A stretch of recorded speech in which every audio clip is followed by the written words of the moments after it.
I'd like to call to order the Planning and Zoning Commission meeting for Thursday, July 1st. Everybody please stand for the pledge.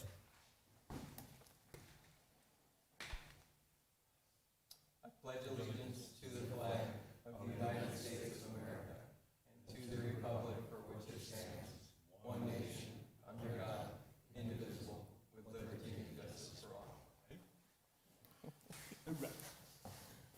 I'm ready. All right. And Natalie, would you please call the roll? Member Garza, Present. Member Peters, Here.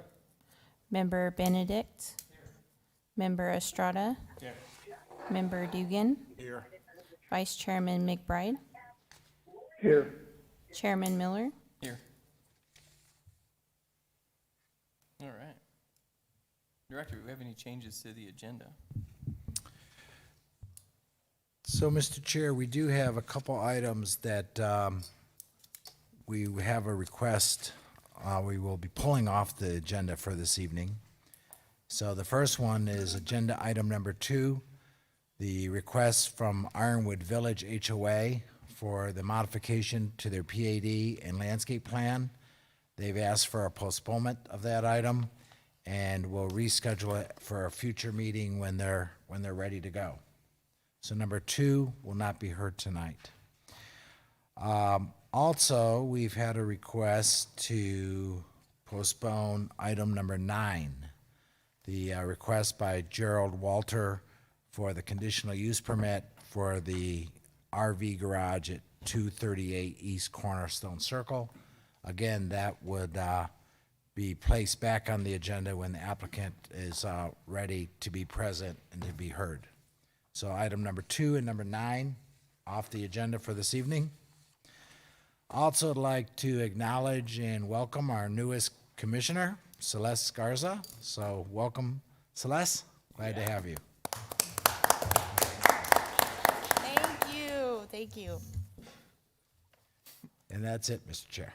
All right. So if anybody is here in regards to Ironwood Village and or Coyote Ranch, you're more than welcome to join us for the meeting because I'm sure it'll be riveting. But otherwise, you're more than welcome to find something else to do with your time. With that, everybody get a chance to review the minutes from last meeting. Move to accept them. A motion and a second. Any discussion? Hearing none. All in favor say aye. Aye. Aye. All opposed? Aye. Sorry. That's all right. Motion carries. All right, so as we jump into our public hearing portion under new business, just real quick, because we've got some new faces, the commission will hear a presentation from staff in which the commission will get the opportunity to ask questions of staff. Once that's completed, we will bring the applicant forward to add any additional information that they would see fit and answer any questions from the commission. And then once that's completed, we will open it up to the public, so the public will get an opportunity to speak on the agenda item. There will be a 3-minute timer just to keep things flowing. If you have questions, typically I'll make note, and then we will bring the appropriate party up after everybody has spoke. So you may not get your question answered while you're standing there, but we will make sure, or try to make sure that questions get answered. So with that, first agenda item, public hearing is consideration of request by Charles Wright, Pinal Design Group, LLC, on behalf of Arizona Conference Corporation and Seventh-day Adventists. We got 3 of them together, is that correct? DSA 21-00014, DSA 21-00013, and DSA 21-00033. Mr. Chair, did I miss the roll call? Did we do roll call? Yeah, We did? Okay. we sure did. Thank you. I'm sorry. Yeah. I missed it. I've been known to miss an agenda item here or there, but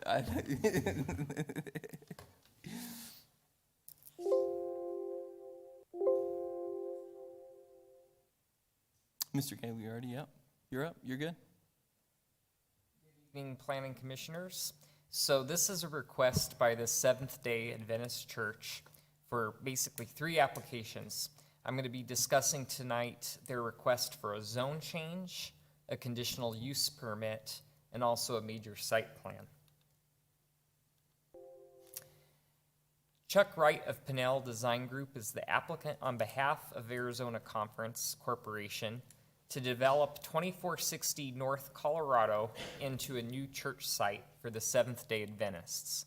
Some general information about this property is it's a 2.27 acre site. As you see on the screen, the north portion of this property is zoned urban ranch, and the south portion of the property is zoned R1, which is a single-family residential zone. It's surrounded to the north, east, and south by a retention basin slash park area that's owned by the city of Casa Grande that serves the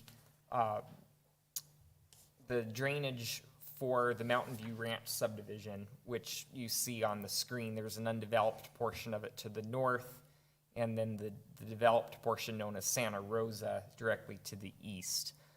This property was not acquired by the developers of the Mountain View Ranch subdivision, so it's always kind of laid as an orphan out there on the east side of Colorado Street. The zone change request would place all of the property into R1 zoning. Church uses are conditionally permitted in both the urban ranch and the R1 zone, but this zone change would place all 2.27 acres into one of those zone districts in order to accommodate the church request. Churches would require a conditional use permit in the R1, so my presentation is going to cover that, in addition to the major site plan, which talks about basically the actual siting of that 10,000 square foot building with off-street parking and landscaping, etc. This is an excerpt of their site plan showing how it fits within that 2.27 acre parcel. When looking at zone changes, there's criteria that have been evaluated within your staff report. I'm going to talk about some of that criteria more specifically in this presentation.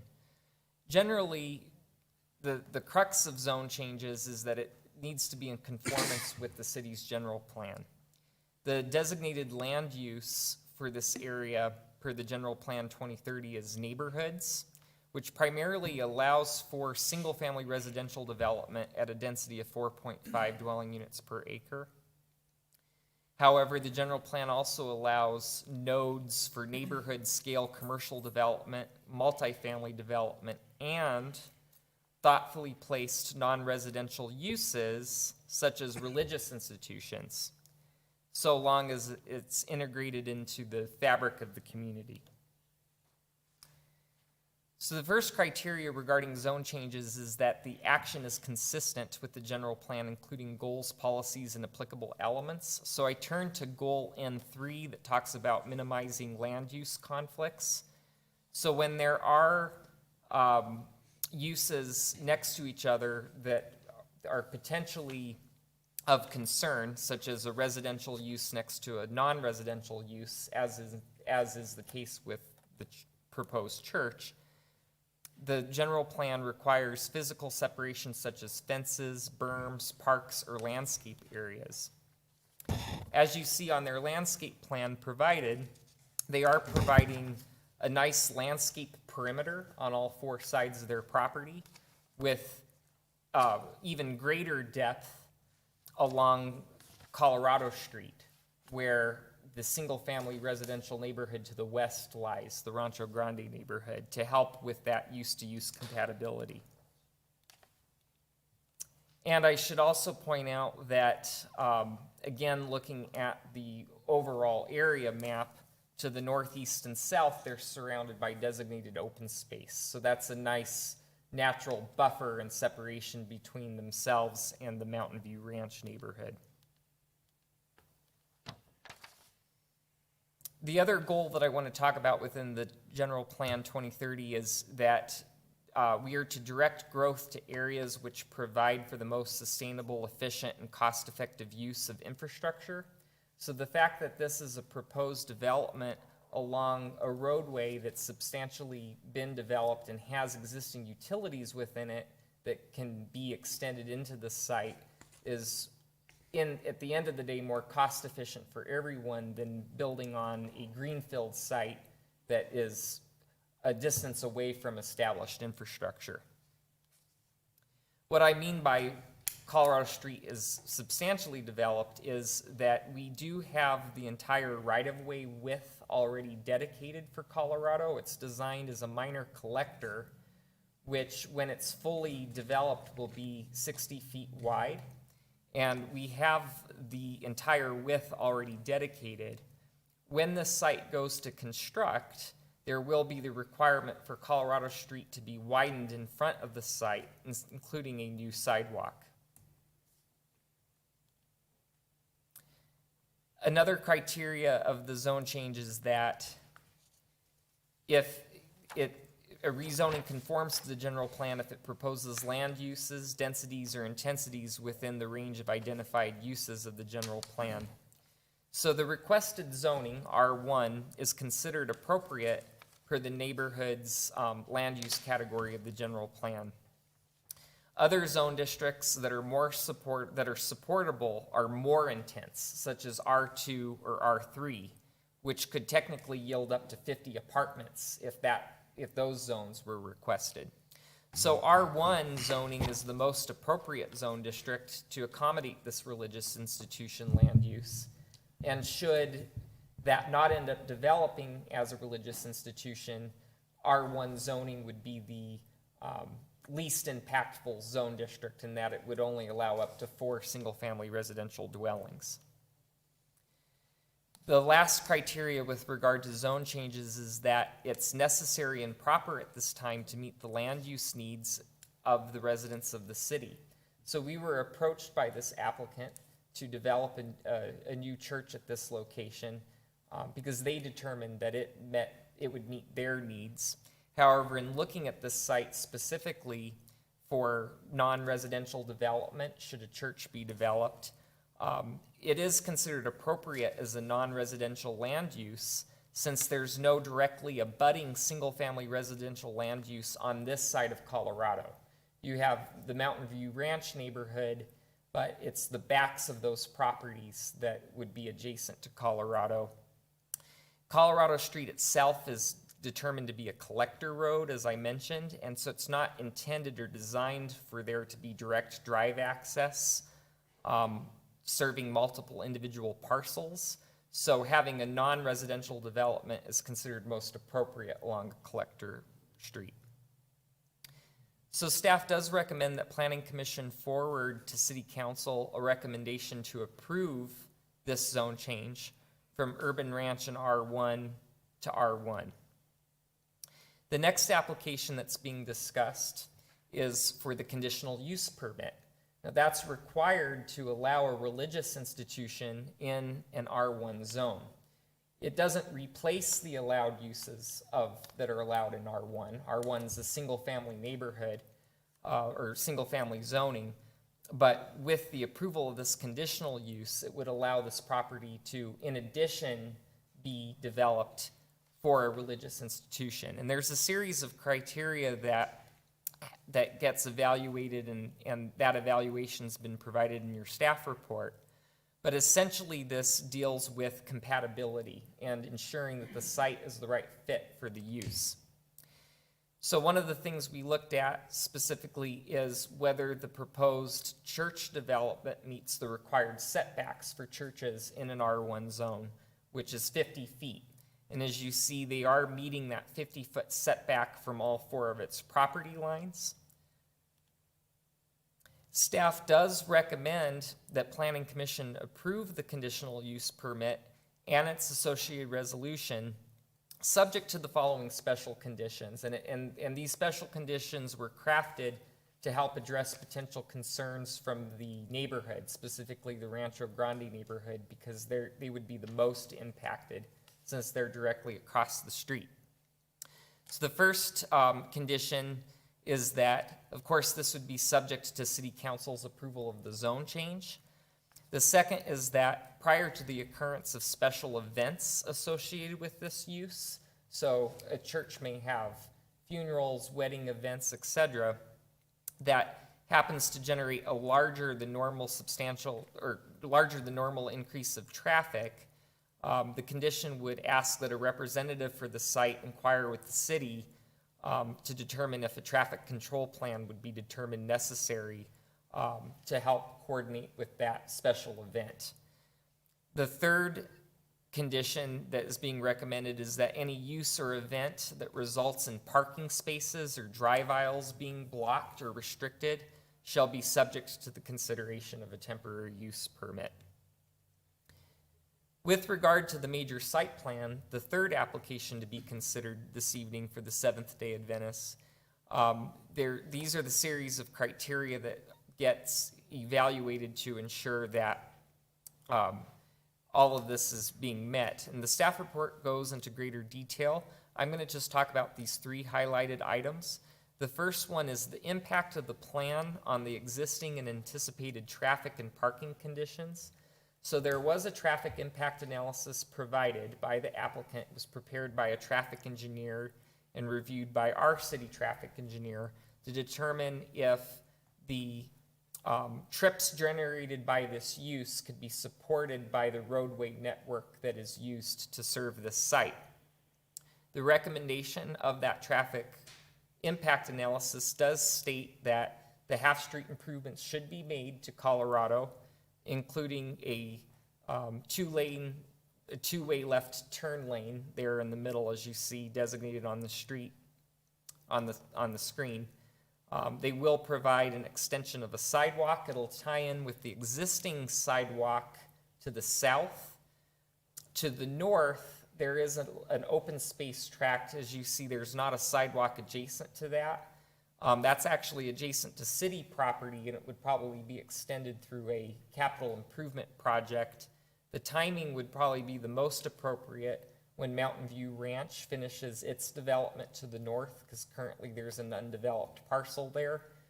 They would make their Colorado Street improvements at that time, and we would probably piggyback on that and extend the sidewalk so it ties in. With regard to parking on the site, the use requires per city code 69 parking spaces, and the site plan is showing 73, so it meets the required parking. With regard to site drainage, there was some concern due to the fact that right now there is a retention basin to the north, east, and south. It almost serves as a moat to this property. But this parcel is not a part of that retention basin. It actually sits higher up than that retention basin. And the site itself is relatively flat, and so because it sits higher up than the surrounding area, when it rains, there's not really a lot of flow off of that property onto the surrounding properties, nor into the basins themselves. However, there was a drainage report provided that did take that into consideration to ensure that the historic drainage pattern was maintained and not increased and made worse, and that it also took a look at the proposed developed flow. So as you add the impervious surface to the lot, such as the parking lot and the 10,000 square foot building, it showed what type of drainage retention on the site needed to be made to capture those flows.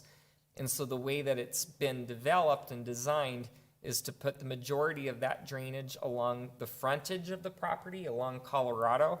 But as you also see, there are some retention basins planned along the south side of the property.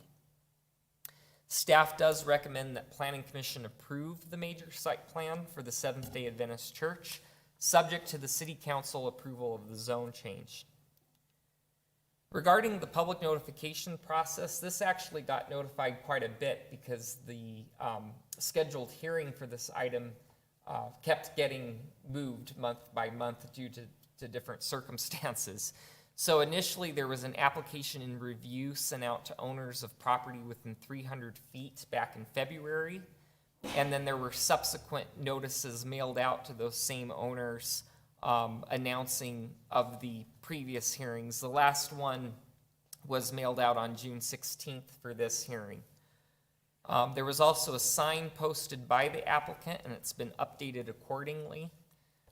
Staff did receive 2 phone calls and 2 emails.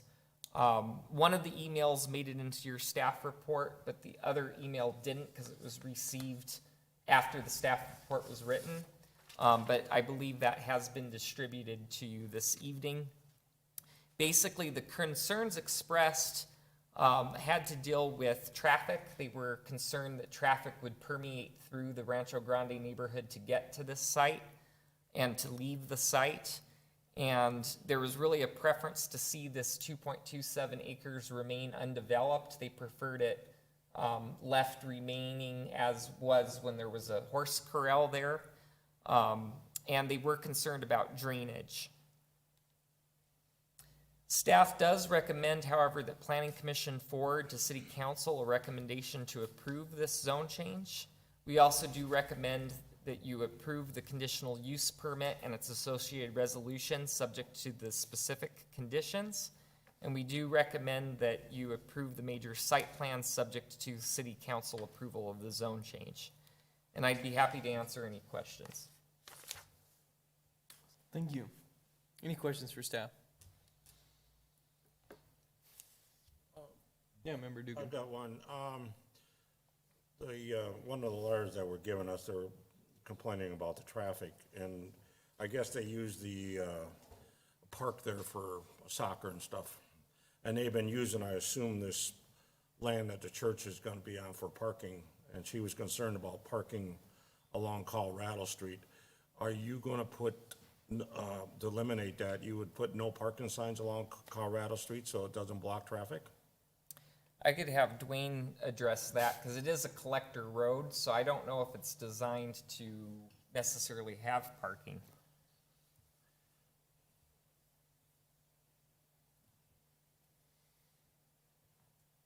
We have no plans to put no parking signs on Colorado. So what's stopped from people parking at the edge of the land along there and then blocking the roadway? Well, of course, first it'd be illegal for them to do that. Excuse me, it wouldn't be illegal if there's no parking sign there. If they're parking on the street, you're talking about, But if they're playing on a deal, they gotta have a place to park. And they're taking a parking space away. So basically, if they wanna keep using the field, they're gonna park along that roadway. So basically, you're gonna take their field away from them if this church goes in. I think I'm gonna try and help get to the bottom of it. How wide is Colorado? It'll be 60 feet. Which is enough for 3 lanes, but there's only a turn lane in front of the church. So There's- basically, it's there's gonna be- taper, yours is just 2 straight lines. Right, But it- they would taper, Correct. and You're so right. ultimately, there would be room to park on one side of the road and still allow traffic going both directions on the remainder of Colorado. well, when you say 60 feet, Jim, that's the right of way you're talking about, not the width of the street. What's the width of the street, 30? No, it should be, number 36 feet, 38 feet, right in that range. So you have a lane in each direction and a 2-way left turn lane in the middle.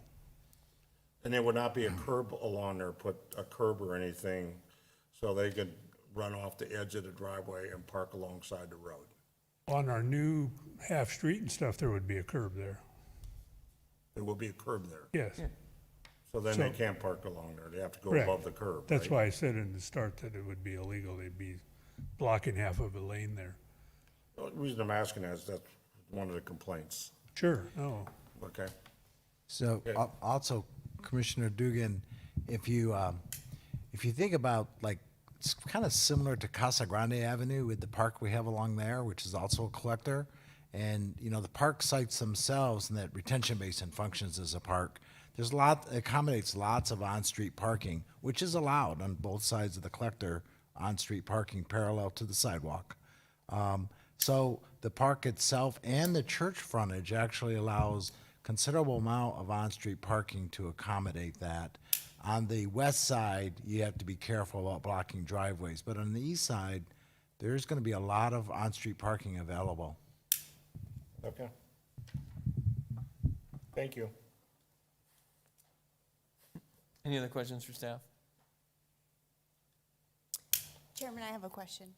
When are services held? Do you have the dates that the services are held? Chairman Miller, Commissioner Garza, and by the way, welcome to the board. I believe the applicant's here to address their schedule. I'm not sure when this particular church has their services. I'm assuming clearly on a weekend day, which is one of the evaluations of the TIA in terms of the spikes in traffic, is it spikes at times when the residential neighborhood is not spiking, because that tends to generate a lot of traffic in the early morning and evening during weekdays, whereas this is a more weekend heavy type operation, but the applicant can address their specific service time. That'll work. Thank you. Any other questions? All right. Then at this time, I will invite the applicant and/or representative to come forward.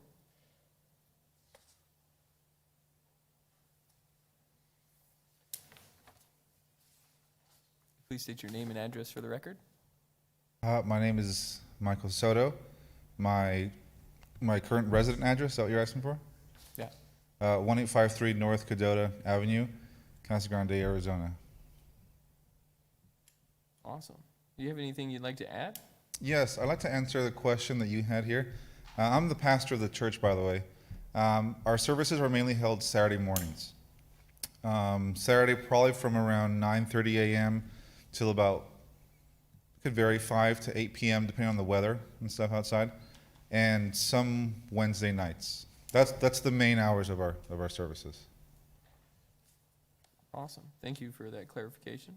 Any questions for the applicant? Yeah, what is the amount of people at your congregation? You see, you have 73 parking spaces.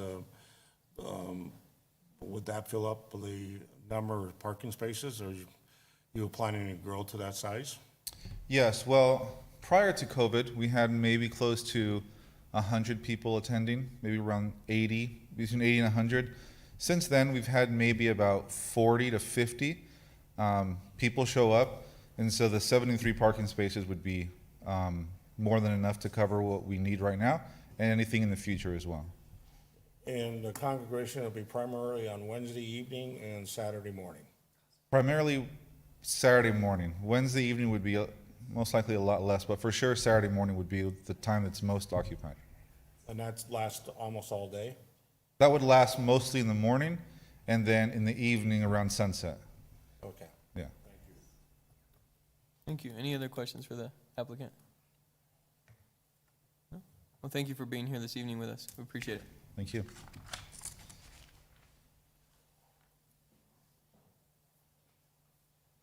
All right, so at this time, then I will open it up to the public. Would anybody from the public like to speak to this agenda item? Seeing nobody, I will close the public portion and bring it back to the commission. Chairman, I'd just like to make a comment. Sure. I've been around for quite some time, and I believe every neighborhood that I've lived in, whether it be back east or even out here, or where I currently live, there was always a religious church within eyesight of 2 or 3 blocks, you know, and to me, it seems like it's a good fit in a neighborhood rather than some of the alternatives that could actually go in there, so I believe it would be a good fit. Okay. Thank you. Anybody else? Mr. Chair? Member McBride. Yeah, I have to concur with the last comment. There's a couple churches in that neighborhood, actually, if you go further to the west, and it doesn't seem to affect anything. And with the amount of time that they're spending in there, you know, I know it will interfere with soccer, but if any other type of business, houses, or anything else to be in that area, they're going to lose all that dirt parking anyways, because it's not actually a parking lot, it's someone's property that they're parking on. So I think it's a great idea. Thank you. Anybody else? I would entertain a motion.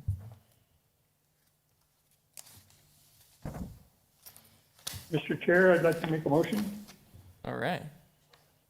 Okay, on DSA 21-00014, I'd like to recommend forwarding to the city council favorable recommendation to change it from R1 and UR to R1. I'll second that motion. I have a motion and a second. Any discussion? Natalie, would you please call the roll? Member Garza, Aye. Member Peters, Aye. Member Benedict. Yes. Member Estrada, Yes. Member Dugan, Yes. Vice Chairman McBride, Yes.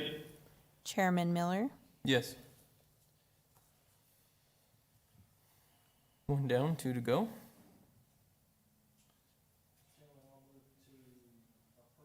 Mr. Chair, I'd like to make another motion if I could. Member Benedict said, go ahead, cut him off. No, if Benedict doing it, I will yield to him. No, you're good. Go for it. Okay. I'd like to recommend approval of DSA 21-00013, conditional use permit and its associated resolutions for the religious institution with the listed conditions. I'll second that motion. Motion and second. Any discussion? Hearing none. Natalie, would you please call the roll? Member Garza, Aye.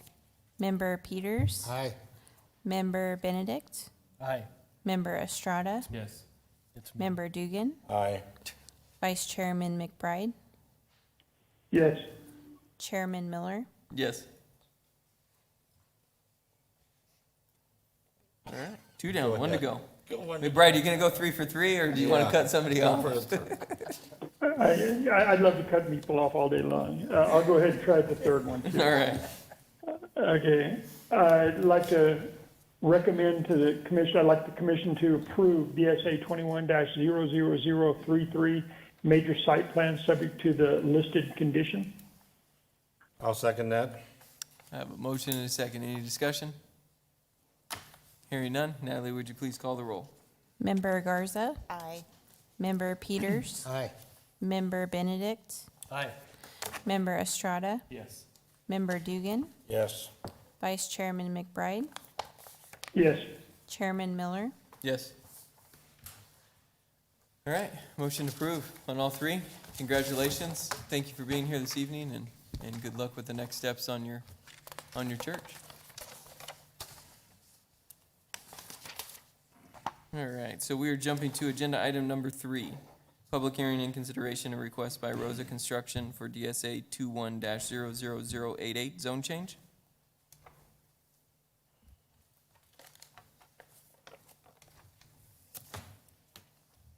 All right. Rosa Construction's requesting a zone change from single-family residential R1 to multifamily residential R3 for approximately 9 acres of land located at 151 West O'Neill Drive. You can see the location there in between Pinal Avenue and Casa Grande Avenue, just south of O'Neill. The existing zoning's R1. Proposed zoning goes to R3, multifamily. It's located in the neighborhood's general plan land use category. Little overview, the site is requested to be rezoned to create a multifamily apartment complex. The project aims to address the growing and unmet need for multifamily residences within a good infill site.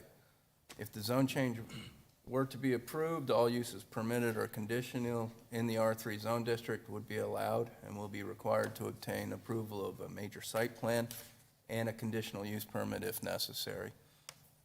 This is a good opportunity to provide workforce housing in an infill site near the city's core. When looking at the review criteria for the zone change, we ensure that the proposed use is in conformance with the general plan. First one is that the action is consistent with the city's general plan, including the following goals, policies, and applicable elements. The areas in the Phase 1 of the primary growth area of the general plan, excuse me, that should be 2030, not 2020, as we just passed the 2030. The requested zoning of multifamily residential is appropriate in the neighborhood's land use category. It does meet the following goals. Goal H2 encourages a variety of neighborhood design and development patterns. This is in an area that is near a manufactured home park that's being constructed now, as well as single-family residence and commercial sites, the post office. We've got some storage sites around it as well. And policy H12, also promote the construction of new residential dwellings on vacant infill lots. The second criteria is a rezoning conforms to the general plan if it proposes land uses, densities, or intensities within a range of identified uses of the general plan. Again, the R3 is an allowable and appropriate land use in the neighborhood's land use category. The neighborhood's category allows for a density up to 20 units per acre on sites less than 10 acres. At 8.86 acres, that site could accommodate up to 177 dwelling units, depending on the unit size, number of bedrooms, number of stories, and infrastructure requirements. And then the third one is the proposed zone change is necessary and proper at this time to meet the land use needs of the residents of the city. The zone change will allow the current owner to develop and utilize the property for a new multifamily apartment complex, a product type that the city has determined to need additional inventory to meet demand. If the zone change is denied, the maximum density would be limited to 5 single-family homes due to the ADWR requirements regarding the cause or certificate of assured water supply to new single-family residential subdivisions. In regards to notification, we met or exceeded all required times. That included publishing in the Cascaran Dispatch. Notices were mailed to residents within 300 feet, and a sign was posted on the site. We did not receive any comments in regards to this request. So in conclusion, staff recommends the commission forward a recommendation of approval of the zone change request, DSA 21-00088, from single-family residential to multifamily residential with the following condition. That condition is our right-of-way condition to dedicate the right-of-way if needed. Any questions? Questions for staff? Member Benedict. Appreciate you addressing the ADWR's restrictions about that. Do you have an idea of how that's going to change the actual water use between the two comparisons? It most likely doesn't change the water use. Multifamily tends to use a little bit less than a single-family home. However, the number of units would probably exceed what could be done as single-family residential in that area. It just is not a requirement of ADWR to get a certificate of assured water supply unless you subdivide into 6 or more lots. Gotcha. Very good, thank you. Thank you. Oh, you're welcome. Any other questions for staff? All right, thank you. At this time, then, I would invite the applicant and/or their representative, if they wish to come forward and speak to this agenda item. Made it just in time, John. Welcome, and thanks for making it. Thank you, guys. Joe did a really great job here. I just would like to do a nice multifamily community that has a nice clubhouse amenity to where people would enjoy coming home to.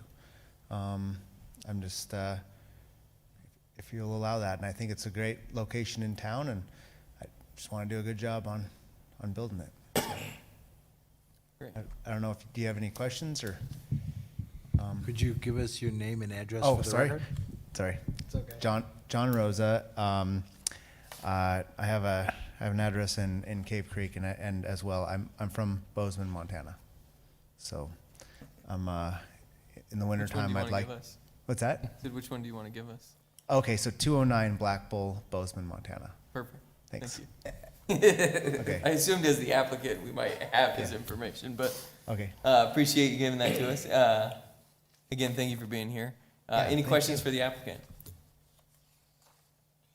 Member Dugan? I just have one. We've approved a lot of apartment complexes in the last 8 months, and none of them have started yet. If we approve this and you get the zoning approved by the city council, what's your plans as far as starting this? Because of the high cost of lumber and everything, would you be waiting until everything comes back down? Well, currently in my market, I'm building through with the increased price of lumber in the current where I reside in Bozeman, Montana right now. I am building, and it is crazy how much it is. It's unbelievably crazy. I would think that I would still start. Here's the. I think that lumber's coming down, and the time frame. So zoning would be the first step of this, and then of course there'd be the site plan. And I'm using a company out of Tucson, and I don't know the exact time frame this would transpire when I could get the approval for the actual site plan, but I believe that lumber will be down at that time. But I'm not opposed to building through it at a certain lumber increased price. Of course, right now is very hefty. Holy cow, it is unbelievable. But I think it's coming down. It is.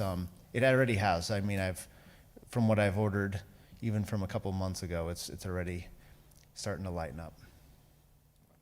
The apartments are really needed in this town, so glad to hear that. Well, I'd love to. Yeah, so, perfect. Any other questions for the applicant? All right. So did you just fly in from Bozeman, just coming in last minute? Is that what? Yep. Yes.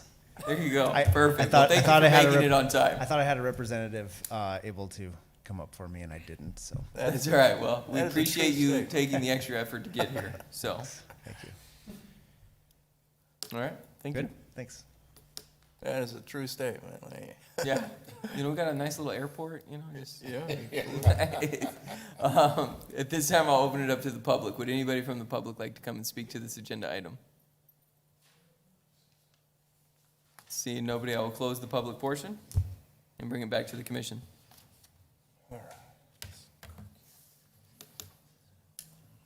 I'll make a motion that we recommend to the city council that we approve DSA-21-00088 from single-family residential to multi-family residential with the following additions from the staff. Second. I have a motion and a second. Any discussion? Hearing none. Natalie, would you please call the roll? Member Garza, Aye. Member Peters, Aye. Member Benedict, Aye. Member Estrada, Yes. Member Dugan, Yes. Vice Chairman McBride, Yes. Chairman Miller. Yes. All right, good luck on your next steps.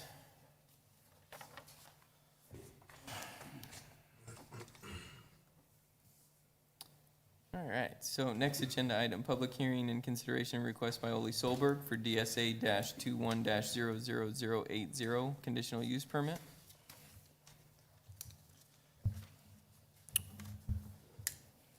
All right. So Trident Chemical is requesting approval for a conditional use permit to allow for a chemical distribution facility located at 139 South Industry Way. You can see the location shown below. It's was formerly the Casa Grande Dispatch Warehouse. So Trident is proposing to bring in bulk truckloads of bleach, also known as sanitizer, and acid, called pH pool adjuster. Package these products in 1-gallon containers and distribute this product to retail pool service stores in the Phoenix Metro and/or Tucson areas. No processing or product dilution is proposed at this site. So Trident is proposing to install 3 new exterior storage tanks. There will be 2 10,500 gallon tanks for the bleach and one 5,000-gallon tank for the acid. The tanks will be installed in a concrete spill containment structure designed to contain the contents of the largest tank. The containment structure will also be divided to prevent accidental mixing with any spillage. There will also be space for a future tank addition. You can see, this is just a picture of the site as it is previous. The aerial shown here is how the Casa Grande Dispatch had it set up. The overlay will show a new packaging line, which is open air covered structure, and then you can see the circles represent the tank containment area and the tanks with access drive to them. When looking at conformance with the conditional use permit, we look at the following criteria.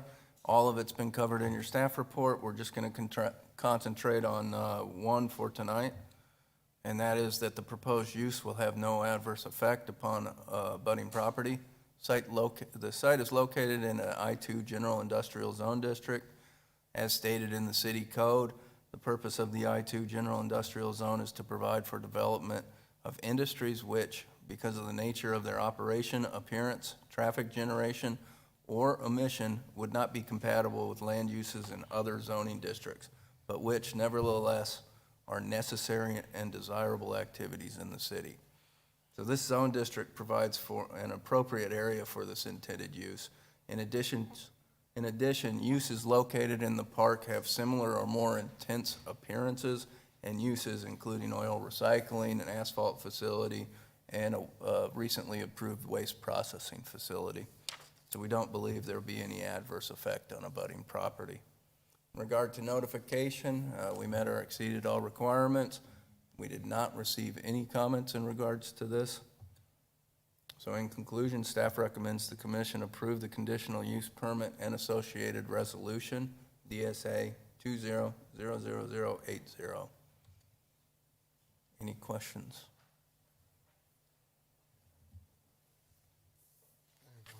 Joe, didn't we approve something similar to this back a few months ago?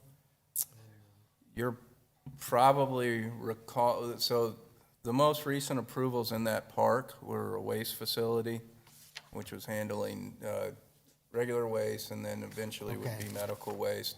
We also approved, in regards to tanks, we approved an oil recycling facility as well as an asphalt facility that had large, very large tanks, way bigger than this. But yeah, it's a relatively heavy industrial park. Okay, thanks. Any other questions for staff? No? I have a question then for you. On our conditional use permit, it's to allow for chemical distribution facility. Mm-hmm. Do we quantify that? So being presented doesn't seem like anything specific, but if you were to go beyond that, because the conditional use permit goes with the property, say they left, somebody else could come in with some other type of chemical, much more hazardous than the ones being discussed this evening, and it would but this conditional use permit would still apply to them. Is that correct? Am I understanding that appropriately? I guess my only concern would be, because it carries with the property and not the applicant, so to speak, are we setting ourselves up for potentially a worse hazardous chemical to show up? That's a good point.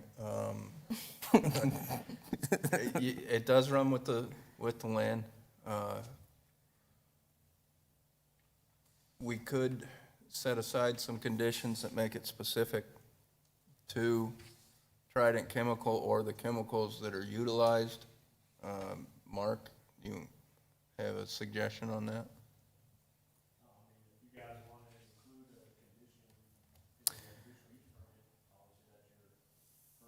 And I guess what I'll do is I'm going to hold off on, I'm going to ask the applicant some questions, and then we'll, Okay. and then we'll kind of we'll pick up this conversation again, I think. Heck, Any other questions for the staff then at this point? Member Benedict? So a related question, what had crossed my mind, similar kind of restriction, is a time frame. So the conditional used to be 5 years. And then, or, you know, whatever time frame, and is that something that could be of consideration, and would that be helpful? You do have the right to put a time frame on the conditional use period. We have some examples of that in the past. Tracking it's a little difficult for staff, although that would help alleviate potentially a different manufacturer or chemical distribution facility coming in. As we research that facility coming in, we would catch that. So we certainly could address a time limit as well. I think depending on how we word any conditions, that may alleviate that concern as well. So. Thank you. Yeah. Any other questions for staff? No? All right. Then at this time, we'll bring the applicant and/or their representative up.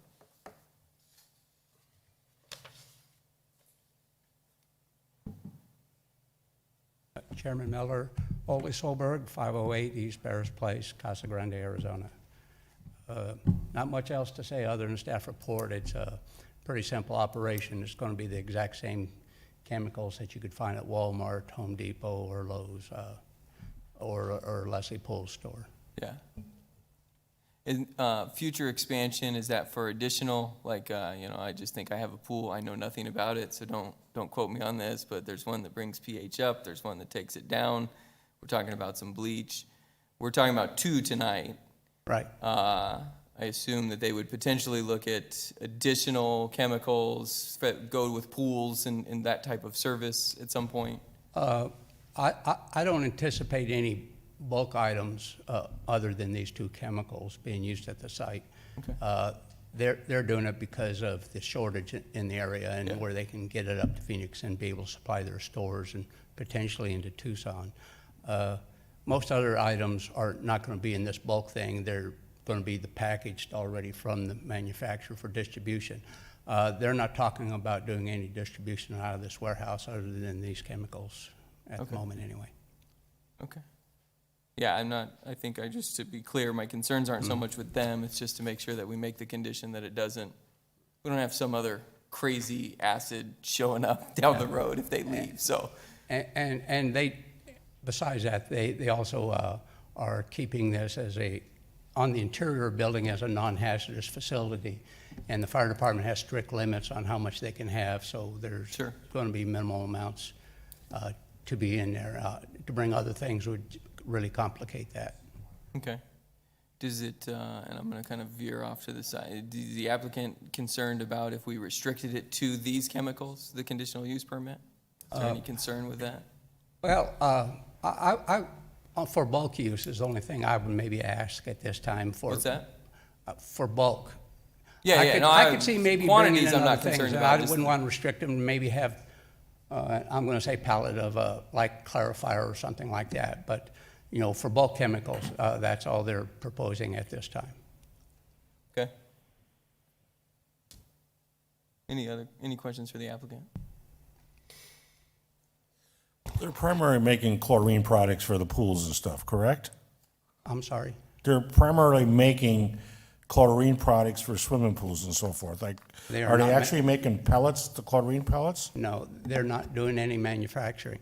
They're just going to bring in tankers of regular bleach at about 12.5% and put it in gallon containers.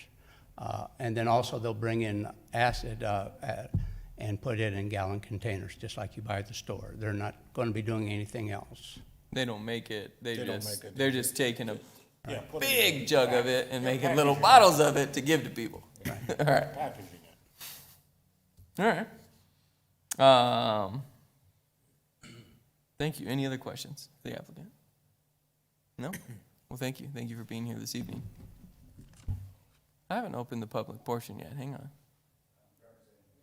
Oh, you want to come up as one of the representatives? Yeah, by all means then. Thank you for clarifying.